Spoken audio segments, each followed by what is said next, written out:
നമസ്കാരം. ഉയർന്ന തിളക്കത്തോടെയുള്ള പ്ലാസ്മ ഗുരുത്വബലത്താൽ ചേർന്നുള്ള ഭീമൻ ഗോളങ്ങളാണ് നക്ഷത്രങ്ങൾ. ഭീമമായ ഊർജം ഉൽപ്പാദിപ്പിച്ചുകൊണ്ട് ഹൈഡ്രജൻ അണുകേന്ദ്രങ്ങൾ ഹീലിയം അണുകേന്ദ്രങ്ങളാകുന്ന അണുസംയോജന പ്രക്രിയയാണ് നക്ഷത്രങ്ങൾക്കുള്ളിൽ സംഭവിക്കുന്നത്. ഇതുവഴി ധാരാളം ഊർജമുണ്ടാകുന്നു. ഈ ഊർജം താപവും പ്രകാശവുമായി ബാഹ്യാകാശത്തിലേക്ക് പ്രസരിക്കുന്നു. നമ്മുടെ സൂര്യനിൽ നിന്നും ഇത്തരത്തിൽ വമിക്കുന്ന കിരണപ്രസരമാണ് ഭൂമിയിൽ ജീവൻ നിലനിർത്തുന്നതിന് വേണ്ടിയുള്ള ഊർജത്തിൻ്റെ ഉറവിടം. ഹീലിയത്തെക്കാൾ ഭാരമുള്ള ഏതാണ്ട് എല്ലാ മൂലകങ്ങളും ഉണ്ടായിട്ടുള്ളത് നക്ഷത്രങ്ങളിലെ അണുസംയോജനം വഴിയാണ്. പരിണാമകാലത്ത് നക്ഷത്രം ഹൈഡ്രജൻ്റെയും ഹീലിയത്തിൻ്റെയും മിശ്രിതമായിരിക്കും. കുറഞ്ഞ അളവിൽ ഘനമൂലകങ്ങളും കാണും. നക്ഷത്രത്തിൻ്റെ സാന്ദ്രമായ ഉൾഭാഗത്ത് ഹൈഡ്രജൻ അണുസംയോജനം മൂലം ഹീലിയമായി മാറുന്നു. ഇപ്രകാരം ഉണ്ടാകുന്ന ഊർജം പ്രസരം അല്ലെങ്കിൽ താപ സംവഹനം മൂലം പുറത്തേക്ക് വമിക്കുന്നു. നക്ഷത്രത്തിനുള്ളിലെ ഭീമമായ ആന്തരിക മർദ്ദം അതിനെ സ്വന്തം ഗുരുത്വാകർഷണം മൂലം പൊട്ടിത്തെറിക്കുന്നതിൽ നിന്നും തടയുന്നു. ഹൈഡ്രജൻ ഇന്ധനം തീർന്നാൽ സൂര്യൻ്റെ 0.4 മടങ്ങെങ്കിലും ഭാരമുള്ള നക്ഷത്രങ്ങൾ ചുവന്ന ഭീമനായി മാറുന്നു. നക്ഷത്രങ്ങൾ പൊട്ടിത്തെറിക്കുന്നത് അത്യപൂർവമാണ്.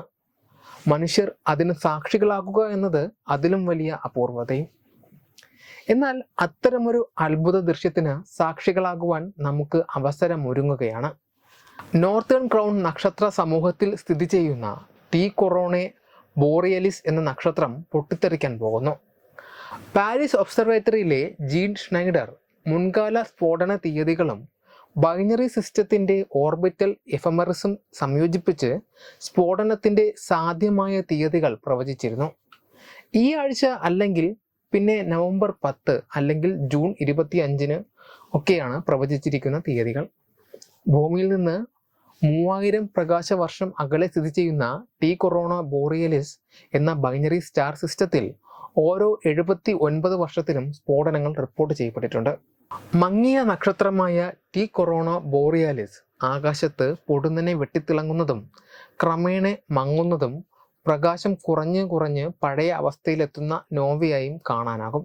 ഈ സ്ഫോടനം കാണുകയും അത് 3000 പ്രകാശവർഷം അകലെയാണ് എന്ന് അറിയുകയും ചെയ്താൽ അതിനർത്ഥം സംഭവം നടന്ന് പ്രകാശം 3000 വർഷങ്ങൾ യാത്ര ചെയ്താണ് നമ്മുടെ കണ്ണിൽ പതിക്കുന്നത് എന്നാണ്.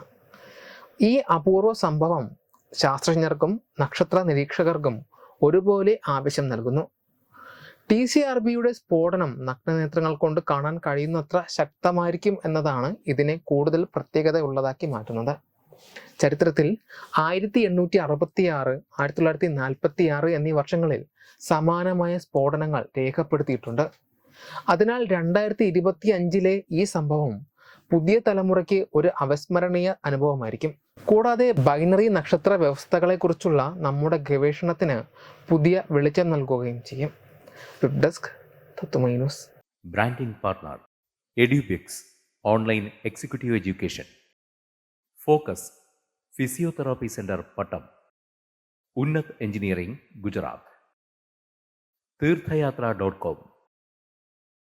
Iron build Gujarat. PRS hospital Killipalam Thiruvananthapuram. 5 തലമുറകളായി നിങ്ങൾക്കൊപ്പം. തുമ്പമൺ ശ്രീ വടക്കുംനാഥൻ ക്ഷേത്രം അമ്പലക്കടവ് പത്തനംതിട്ട. ശ്രീമദ് സ്കന്ദപുരാണ മഹാസത്രം 2025 മെയ് 11 മുതൽ 18 വരെ. ബ്രഹ്മശ്രീ മുംബൈ ചന്ദ്രശേഖര ശർമ്മയുടെ മുഖ്യ കാർമ്മികത്വത്തിൽ മഹാഗണപതി ഹോമം, സ്കന്ദപുരാണ പാരായണം, മഹത് പ്രഭാഷണങ്ങൾ, പൂജഹോമാദികൾ, കലാസാംസ്കാരിക പരിപാടികൾ. സത്രയജ്ഞ കർമ്മങ്ങളിലേക്ക് എല്ലാ ഭക്തജനങ്ങളുടെയും സാന്നിധ്യവും സഹകരണവും സാദരം അഭ്യർത്ഥിക്കുന്നു. മഹാസത്രവേദിയിൽ മെയ് 18 പഴനി അരുൾമിക ദണ്ഡായുധപാണി സ്വാമി ദേവസ്ഥാന അർച്ചക സ്ഥാനികർ ശ്രീസെൽവ സുബ്രഹ്മണ്യ ശിവശാരിയാരുടെ മുഖ്യ കാർമ്മികത്വത്തിൽ നടക്കുന്ന അതിശ്രേഷ്ഠവും സർവൈശ്വര്യദായകവുമായ സ്കന്ദഹോമം. സ്കന്ദമഹാപുരാണ സത്രത്തിന്റെ ആദിമധ്യാന്തമുള്ള സമ്പൂർണ്ണ തത്സമയ കാഴ്ച തത്വമയി നെറ്റ്വർക്കിൽ.